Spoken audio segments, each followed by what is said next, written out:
material, doesn't have a weight of any kind, doesn't take up space, and it can't really be ascertained by any of the methodologies of science. So what reason do we have then for believing that it exists? Of course, this sort of argument or criticism overlaps quite a bit with the very sort of scientism that I just spoke of a few minutes ago. And so you might just wonder if, even if science can't prove that we have a soul, does that necessarily suggest or mean that we don't have other ways of knowing that we have a soul, such as through the methodologies of philosophy rather than science? After all, the claim that we don't have a soul and that science can't prove that we have a soul is probably itself a philosophical claim and not a claim of science. So there were various philosophical ideas like dualism that were at least implicitly, if not explicitly, just rejected out of hand as being inappropriate or as being passé in some way. And of course, as a Christian, I had a lot at stake here in terms of wanting to believe that we do have a soul, that we're not just material entities. So it was difficult to navigate through some of these challenges and obstacles. But it wasn't just the university that proved to be a challenge for me. Let's see if I can figure out how to go back without messing anything up. Oh, I didn't do it. There. But to some degree, and I'm exaggerating here for effect, I found the church to be a bit of a challenge for me. So to some degree, I had the following option. I could either be a heretic or I could be a moron. Now, no one in the church would have told me that I was a heretic for being a philosopher. Again, I'm exaggerating here. But there was this sort of general uneasiness about the fact that I was a philosopher. I was involved in a church down in Fayetteville, which was a great church. But there was definitely an implicit skepticism about what I was doing as a philosopher, or at the very least, just a profound misunderstanding of what it means to be a philosopher and why philosophy is even important or relevant to the gospel in the first place. So they wouldn't have quite said that I was a heretic, but they would have questioned the validity and the viability of my chosen profession, certainly. So did I want to be a heretic, or did I want to be a moron? Okay. The church was skeptical of me. The university questioned my intelligence.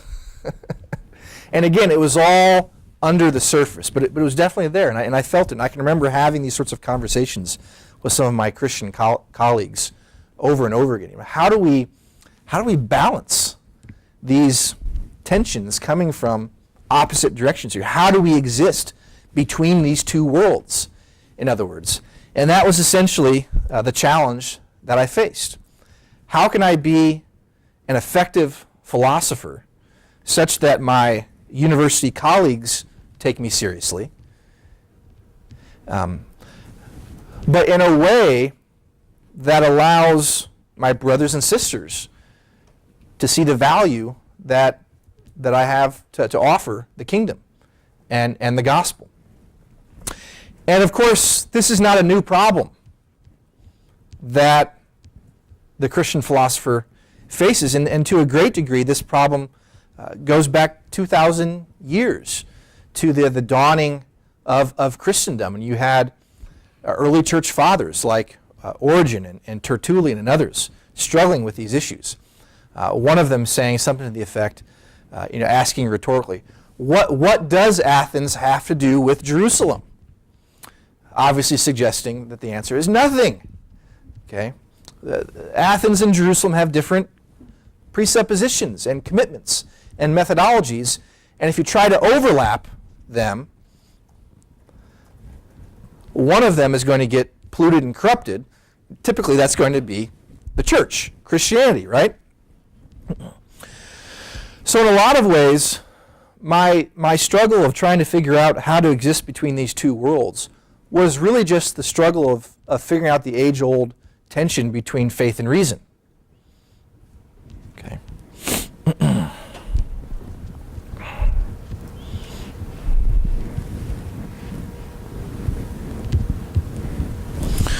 At some point during my doctoral studies, I stumbled upon an old paper given by Alvin Plantinga. I think initially it was a lecture that he gave in the early 80s when he started teaching at Notre Dame. And it was called Advice to Christian Philosophers. And you can find it online fairly easily. Just Google Plantinga Advice to Christian Philosophers. And this paper in particular had an immense impact on my thinking of what it meant to be a Christian philosopher in terms of figuring out how to navigate the worlds of the academy and the church. And essentially what his thesis amounted to was the claim that Christians need to display more autonomy and integrality. And what he meant by that was that although we are members of a guild, a profession that includes both Christians and non-Christians, theists and atheists, capitalists and Marxists, as Christians, we need to recognize and embrace the fact that we have our own sets of presuppositions that are just as legitimate, in fact, I would say more legitimate, than these other presuppositions. And so we need to exercise autonomy in the sense of giving preference to these presuppositions and assumptions, and not to those. Okay? That is, we need to be bold, and we need to have confidence when it comes to such issues as adjudicating between dualism and non-dualism. If my Christian faith suggests or teaches to me that some kind of dualism is true, then that's my starting point. Okay? If dualism is true, then I need to do my philosophy as if it were true, and be willing to follow out the implications of its being true, regardless of how I may or may not be perceived by my peers. Or take the existence of God. Obviously, there are implications to God's existing versus his non-existing. What would that mean for my scholarship as a philosopher if God existed? Okay. And we need to have more integrality, Plantinga argues, in the sense of finding ways to connect my faith to my work and to my teaching. All right. And in the contemporary Christian institution of higher learning, the buzzword, of course, is the integration of faith and learning. What does faith have to do with learning? What does it have to do with scholarship? What would it mean to think integratively and holistically about one's faith? There was a great book written back in the early to mid-90s by George Marsden called The Outrageous Idea of Christian Scholarship. And he essentially argued that we need to take more seriously in the state secular university environment the Christian perspective and the implications that it holds for various disciplines, not just philosophy, but history and sociology and psychology and literature and physics and astronomy and so on. That the Christian worldview should have just as much of an impact on these disciplines as any other worldview might have on these disciplines. So I'm reading these words by Plantinga, and I'm thinking, this really makes sense to me. This is really inspiring to me. Okay, what do I do now? And I was getting to the point where I needed to figure out what I wanted to write my dissertation on. And the tension was that, on the one hand, I wanted to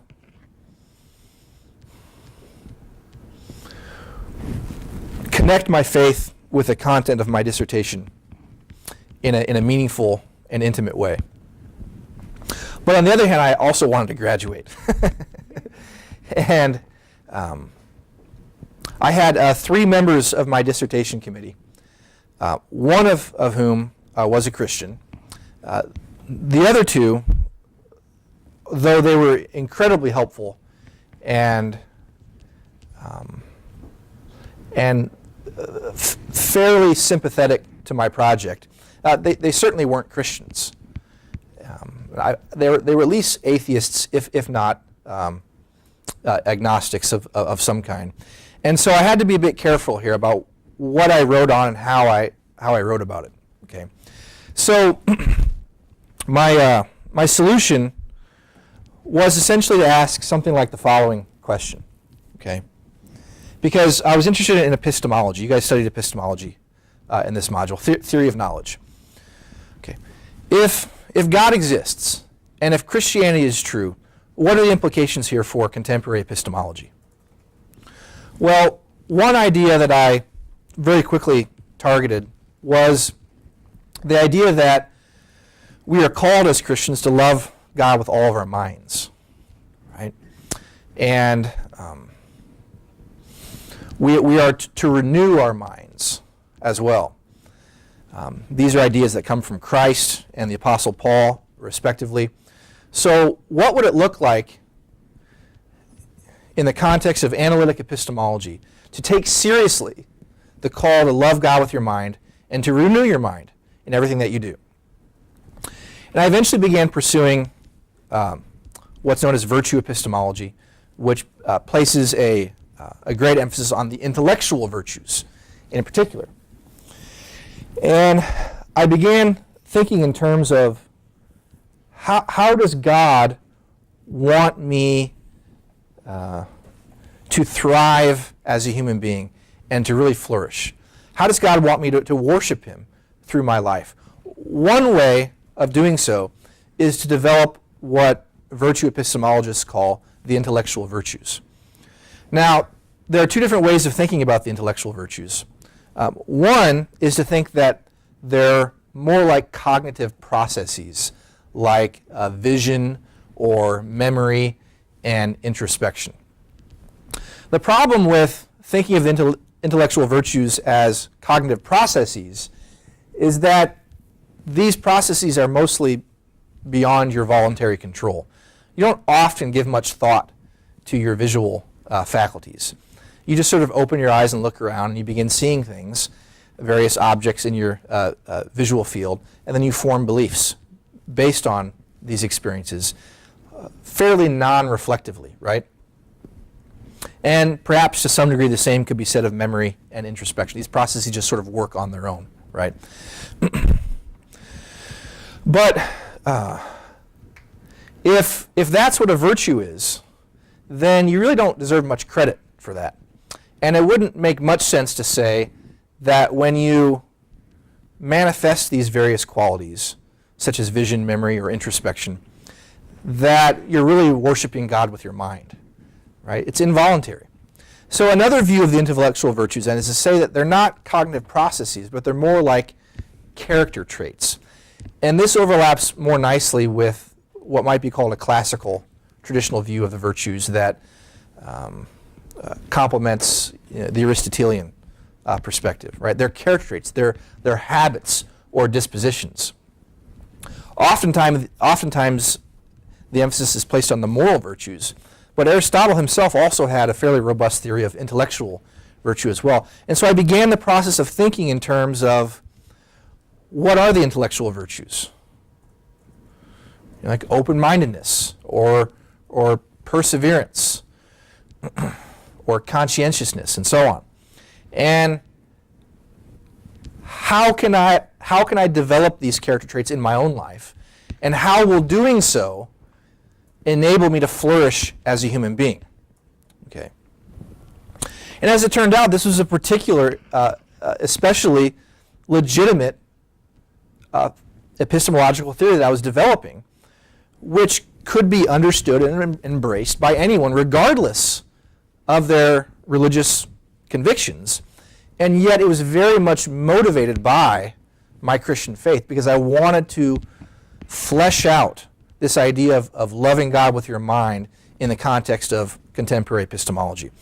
And so my dissertation eventually became entitled Intellectual Virtue and Epistemic Praise, with the subtitle Towards an Internalist Virtue Epistemology.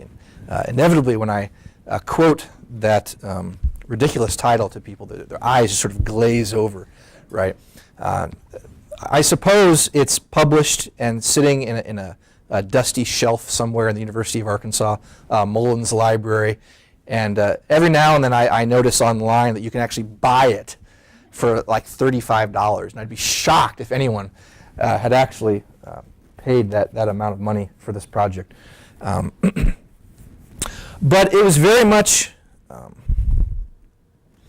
an important project for me in terms of giving me a context in which to apply my faith to my scholarship.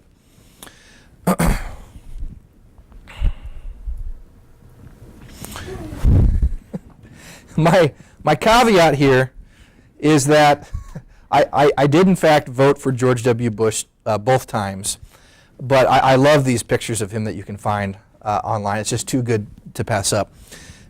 In the context of my dissertation, I was also interested in thinking more broadly about what I call the epistemic goods. One of the epistemic goods, of course, is knowledge. Knowledge is a good thing, in other words. All things being equal, the more knowledge you have, the better. Of course, there are exceptions here. I mean, it wouldn't be particularly intellectually virtuous to spend your day memorizing the names and phone numbers in the phone book. You might have a lot of knowledge in that case, but this wouldn't be that impressive. But in general, knowledge is a good thing, but it's not the only good thing when it comes to epistemology. And so one of the secondary goals of my project was to take the intellectual virtues and apply them not just to their effectiveness in helping us gain knowledge, but also the role that they might play in helping us gain what I would call the higher epistemic goods of understanding, for example, and in particular wisdom. How might these character traits or habits actually enable me to be a wise individual, not just a knowledgeable person, but a wise individual? And so I had a chapter in my project in which I essentially asked the question, what is wisdom? And it's not a particularly easy question to answer. My understanding is that in the course of your philosophy module here, the notion of wisdom was very central here. What is the terminology here in terms of metaphysics is the basis of wisdom. Epistemology is the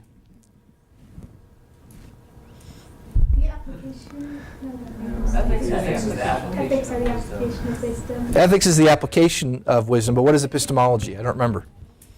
The standard of wisdom, right? And this is fantastic because, I mean, as we know, the word philosophy means love of wisdom. And yet, in the contemporary world of philosophy, you rarely find anyone talking about wisdom. We talk about knowledge. We talk about imparting knowledge to students. But you rarely hear someone talking about imparting wisdom to students. Why is that? There might be a number of explanations. I think one is that wisdom is a moral term, is it not?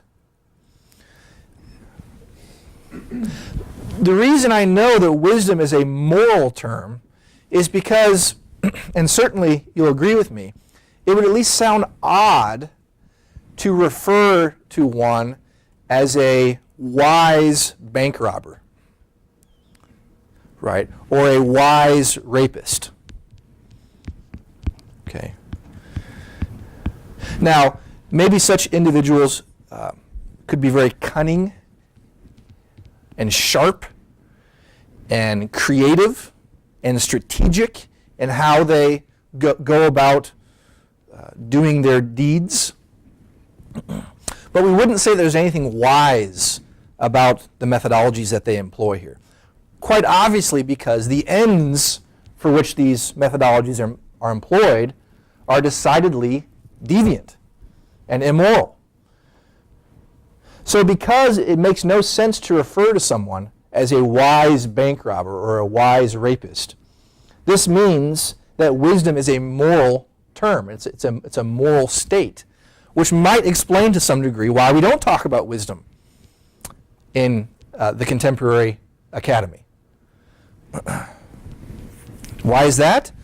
Because to say that one position or lifestyle is wise, but another is unwise, of course, is to be intolerant and to be exclusive and closed-minded in a way that is inappropriate in today's academy. So we don't like this sort of terminology. It makes us uncomfortable.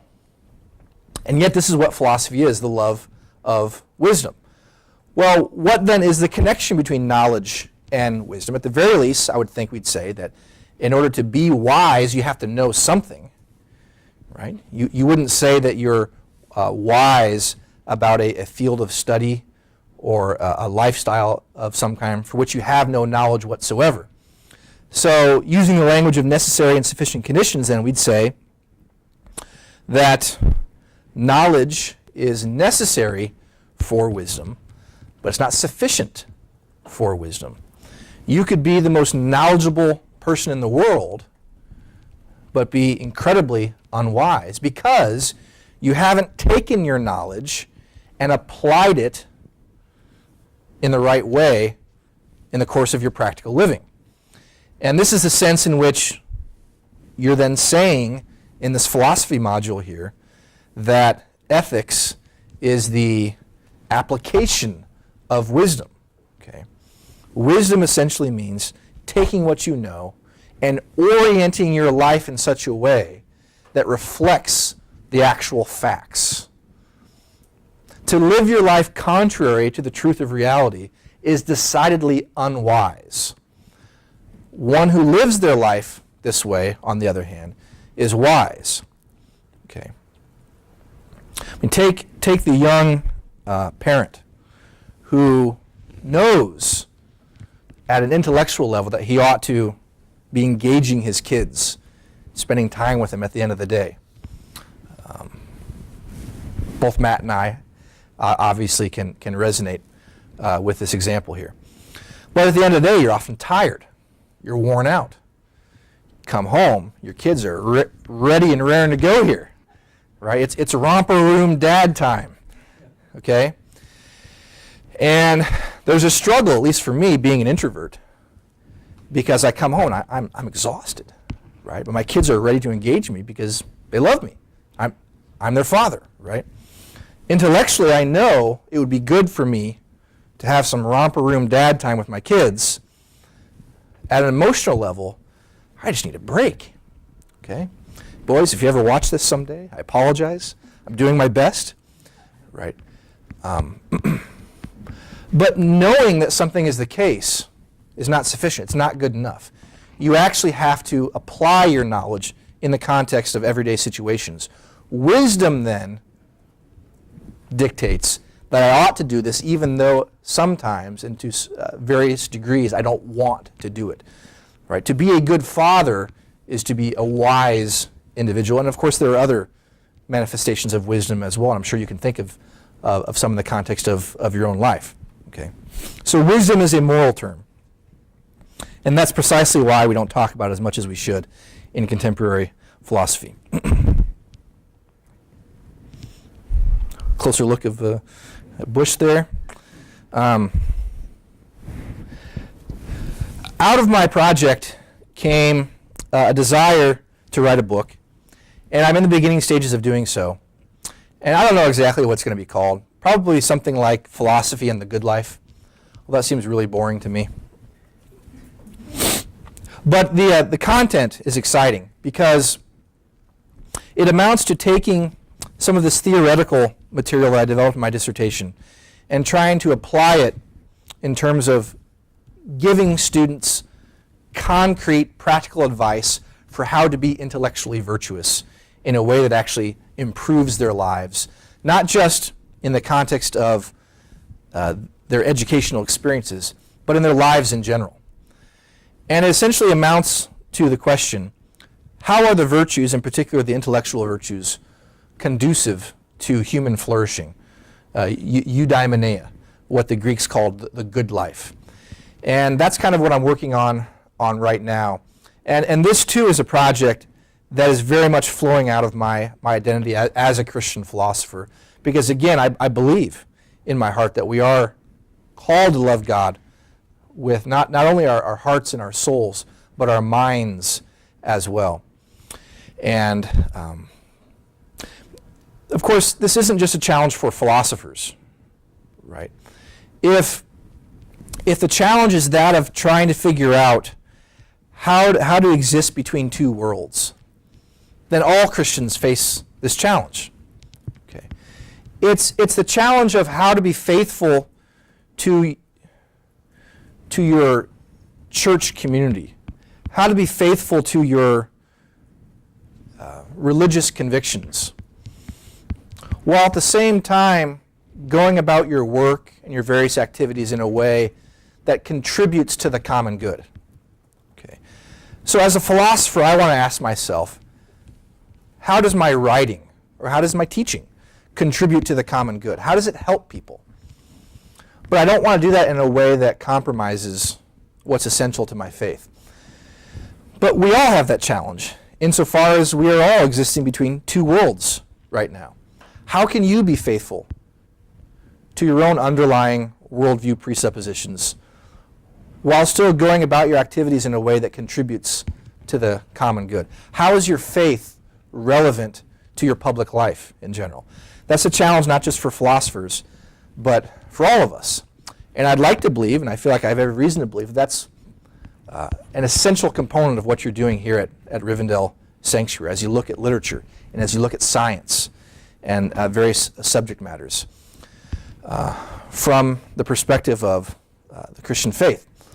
And my prayer for all of you is that as you leave this place a year from now, that you are equipped and inspired and that you feel confident to apply your faith in all these sorts of ways. Whether you end up being a philosopher or whether you end up going into business or the arts, or whether you get married and start having kids and you're a homemaker, that you see your faith as being intimately relevant to whatever you're doing, and that you see your work as really contributing to the gospel and the kingdom and the Great Commission.